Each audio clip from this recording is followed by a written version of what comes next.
Did you know that over 6.7 million Americans are walking around with a ticking time bomb in their head? Yeah, we're talking about brain aneurysms, but there is some good news. A groundbreaking device is offering hope, zapping those aneurysms before disaster strikes. Amy Osher is on it with a full scoop. I woke up one morning and had a really bad bloody nose. So I took my blood pressure and it was over 200, and I thought, great.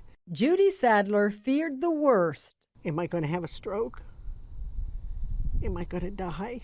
An MRI revealed a brain aneurysm in the front part of her brain. Luckily, it hadn't ruptured. When that happens, an aneurysm bleeding in the brain, about 10% of people die immediately. The next 20% will not survive the hospital stay.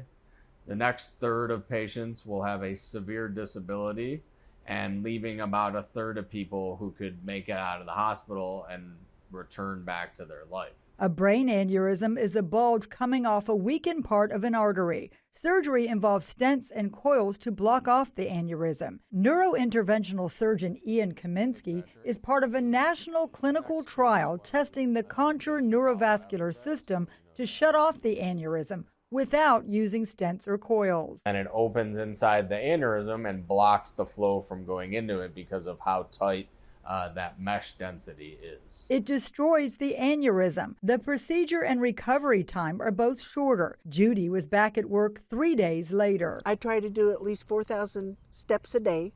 It's helped me feel better, makes me feel young. I may be 72, but I feel like I'm 35. Amy Osher, Wink News. Well, Dr. Kaminsky says that the Contour device is in the thick of clinical trials with hopes of wrapping up in a few years, looking for FDA approval, and they're looking to study Contour on some 200 people across the country, and they're still looking for patients.